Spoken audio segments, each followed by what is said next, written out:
Who are your favorite skaters now? My favorite skaters now, Chris Cole has always been like my all-time favorite. Him, P-Rod, Ardo Sari, Andrew Reynolds. Those are the guys I grew up watching. My favorites, like more current skaters, Ashad Ware is definitely one of my favorites. Braden Hoban, have you heard of him? He's like a newer kid that came up throughout the past couple years. He actually just came so close to winning that Street League contest. And he fucking rips. I wonder if he's one of Zeke's roommates. He is from SD area. Yeah, really? They probably know each other. But yeah, he's so good. He has like the best fucking kickflip. Or like in La Jolla? He can kickflip into anything. It's crazy. How about Tori Pudwell? I mean, he's kind of like splitting the difference between like the old and the new. Yeah, no, Tori's a legend. Dude, he's my favorite. I've always loved him. Yeah, I was actually very impressed when I watched his last video part that came out, I think like 6 months ago, and he had this fucking nollie flip back tail on this ledge. I don't know if you saw it. Oh, dude, I did. It was the longest fucking ledge, and it's also like pretty tall. Mm-hmm. Yeah. And nollie flipping into a back tail on a ledge like that is already hard, and you had to go so fast to slide that whole thing. I was shocked. His part at the end of the Plan B True video, like I just thought was, I would have given you the gnarliest part and him the most like technical part. Yeah. I feel like Tori's a good example of one of those skaters that is such a legend and that has always deserved, just more love, Like he's just one of those skaters that's like put in so many fucking hours and like been around, been pro, been putting out video parts for so long, but like there's just, I don't know, some skaters just don't really get the love that they really deserve, Right. Just, I'm saying because there's not that much money in skateboarding, You would think someone at his level should be absolutely fucking killing it, Yeah. Comparing it to any other sport out there. I mean, what makes somebody like kill it and not kill it in the sport? I mean, it's safe to say that there's hundreds, right? Hundreds of pro skaters. Like, of those... of those hundreds of skaters, I'm not going to say 1,000, but like hundreds of pro skaters, and the overwhelming majority of them have to work a regular job. That's fucking crazy, bro. Really? Yeah, for sure. Crazy. And like, of the skaters that really do well financially, very few. And of those skaters, we're sitting with the number one.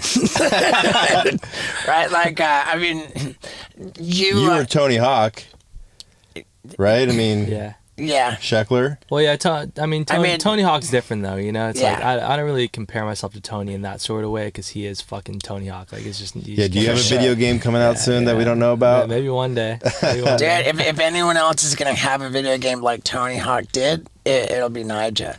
And it's crazy, too, because, like, you see... Like, weren't you in a Super Bowl commercial, like, with Tony and, Shaun White? It's just, like, icon status, man. It's rad to be watching the Super Bowl and see Nyjah with this icon status. Yeah, sick. Who'd they team you up with? Was it Shaun White? Oh, man. Tony Hawk? I can't remember, yeah. But, yeah, it's just, like, on that level. It's nuts. Yeah, it really has been something that's always, like, just bummed me out about skateboarding, though, is, like, why... Considering how fucking big skateboarding is, and like all these brands that make so much money, and like so much like influence and lifestyle comes out of what we do, and just think about like how many kids skate all around the world, but for some fucking reason there just isn't like that much money in it to like for people to just live better lives, like you're saying, your average pro skateboarder, like even if they don't have to work a normal job and they just skate, they're still just kind of like getting by. And it's like, bro, you're a professional at what you do, shouldn't you be making a better living for yourself? Right. Is it crazy to see how much money there is actually in selling your own board versus I mean, is that, I mean, you don't make a lot of money off the boards, and if you do it yourself, you make a lot more. I mean, yeah, we sell a good amount of boards at Disorder, but like it takes a while to build up any skate company. It doesn't matter who the fuck is Right. starting it. It takes a while, and that's something I've always learned. And like watching guys like Shane O'Neill start a company and stuff. Like he's one of the sickest skaters ever, but it did take him a few years to really get his company to where it's at nowadays. Right. I mean, the industry standard for board royalties for a pro skater, $2 a board, right? Is that still the case? Mm-hmm. And that's factoring in that they've got to, like, run the ads in the skateboard. They got all the marketing money, you know, and then they got to sell the boards to the shop, and then the shop's got to mark it up. Mm-hmm. That's $2 retail, like wholesale and retail. Right, but do big companies like Element, did they pay a different board royalty to their skaters for the direct-to-consumer sales? Or is it just $2 a board across I everything? think it was just the same. See, that's nuts. That's why so many people are just starting their own company, because when you're selling boards direct to consumer without the skate shop middleman, and you're doing it on the back of your own social media, so without the marketing dollars. So you're selling it for $100 versus $40 to the, Right. Spencer's. Yeah. Right. I mean, it's crazy. I mean, I see it both ways. Certainly, the profit margin when you own your own company is going to be a bigger margin, but you're also taking on all of the associated expenses of having a company, and so that finding the balance of growing it big enough to really cash in on that.